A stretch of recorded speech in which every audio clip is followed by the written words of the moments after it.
Today I want to talk about why I like Tradigital animation best. On today's episode of the Expat Animator.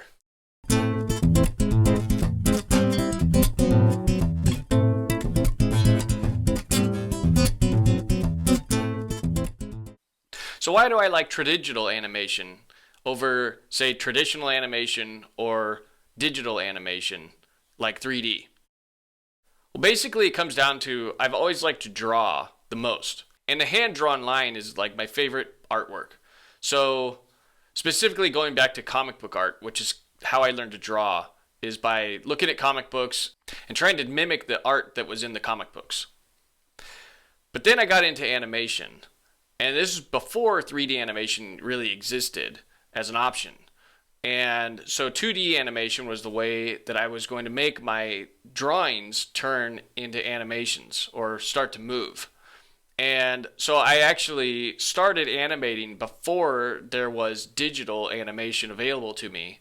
And my only options originally was to do flipbook animations. Then from there, I started drawing with a homemade light box on paper and tracing the previous drawings until I had enough drawings, and I would take those drawings and put them on a table and then use a camcorder with a tripod and shoot a second of film of each drawing. Then I would take that footage into a video editor, like an old school video editing station that we had in my high school, and I would edit out 2 or 3 frames of each second that I had shot and piece that together. So it was a very time-consuming process, but eventually I could see my animations on the TV screen. It wasn't too long after that, maybe a couple of years, that scanners started becoming affordable, and we were able to scan the drawings into our computers. And at the time, the original iMacs had came out, and that's what I was using to take my drawings into Photoshop. And to tell you the truth, I don't even remember the software I was using back then to piece those drawings together. But I would make QuickTime videos out of my illustrations that I had drawn on paper that I'd scanned into the computer. And I used this method to do animation for a couple of years. And it was, as you can imagine, it was very time consuming and really kind of a waste of time. And I knew it at the time. I knew that there was a better way to do this.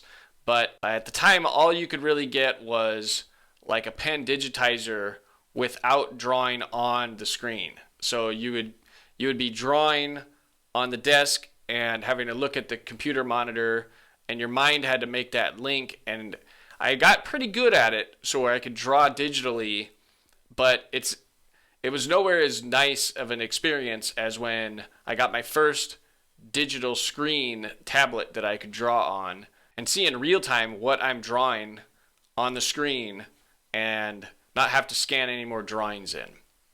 So that's where the word Tradigital started coming into the vernacular.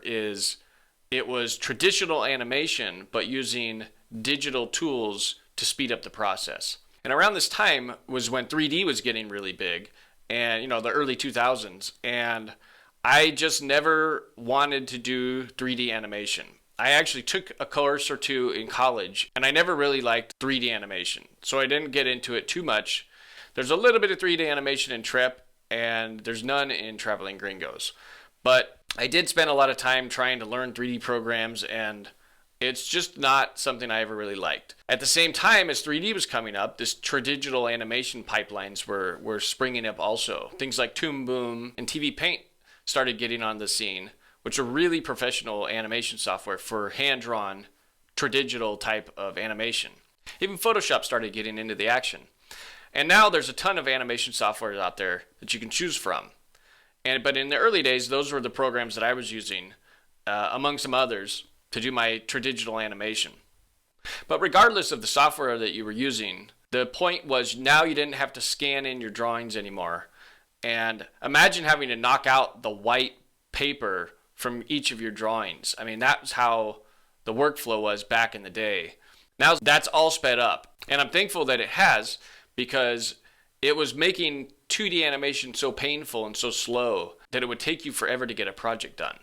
And now here we are in 2021, and there's a ton of animation software out there that you can choose from, and not all of them are as expensive as the big ones are. So if you want to learn 2D animation, it's a great time to learn, especially that the tablets are now getting affordable too. You know, it used to be Wacom or Wacom was the only game in town if you wanted a digital tablet. But now there's other companies out there like Huion and XP Pen among some others that are actually making pretty good tablets that you can draw right on the screen. I've got a couple of XP Pen tablets personally, and I really like them. The software can be a little tricky sometimes installing it, but once you get it installed, I've had real good experience using them. And I remember my first actual drawing digital tablet that I had purchased was an old Windows tablet. And I actually still have it somewhere. I might try and find that for another video and show you what I was using. But it wasn't cheap, and I actually bought it used on eBay. And it's what I drew most of Traveling Gringos on. And that was back in 2008. So I'll see if I can dig that device up and see what it was called. But normally I don't work on Windows, and Macintosh is what I use for work. So that's what I have for my computer, and that's what I've been using to do most of my 2D animation since 2008.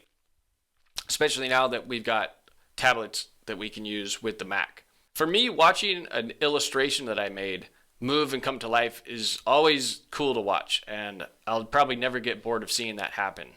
And what I'm trying to do with this channel is show some techniques that I've used to make my animations or my drawings come to life, and the process that I use, which is not necessarily a good process to use if you're working in a studio, but if you're working by yourself and you want to learn or start animation, then hopefully I can give you some tips that I've used to create some of my animation projects over the years. So if you've ever thought about getting into tradigital animation or 2D animation on the computer, now's the perfect time to get into it. If you don't have a lot of money, you can even do these things on your cell phone now, and just get yourself one of those cheap little styluses, and you can use the softwares that are out there to animate on your cell phone. If you've got a tablet, it's even better. In my opinion, the bigger the screen, the easier it is to work. So whatever hardware you have to work on is what you should try to work from, because you'll be able to find software out there that will run on it for the most part. And if you're looking for good software, I recommend Rough Animator. It's only $5 right now, and it runs on most platforms, all the way down to like a Kindle Fire tablet, which I haven't tried yet, but I might try installing it on my tablet and see how that runs. If you have an iPad, Rough Animator works great. And if you have a computer, Mac or PC, Rough Animator works great on both of those platforms. And that's all you really need to get started with tradigital animation. So if you're like me and you want to see your drawings come to life, give tradigital animation a try. So start practicing with your tradigital animation techniques, and eventually you'll have your first animated short done. Then don't forget to share it on places like YouTube and social media. This has been Patrick Davidson, the Expat Animator. Thanks for joining me today, and I'll see you next time.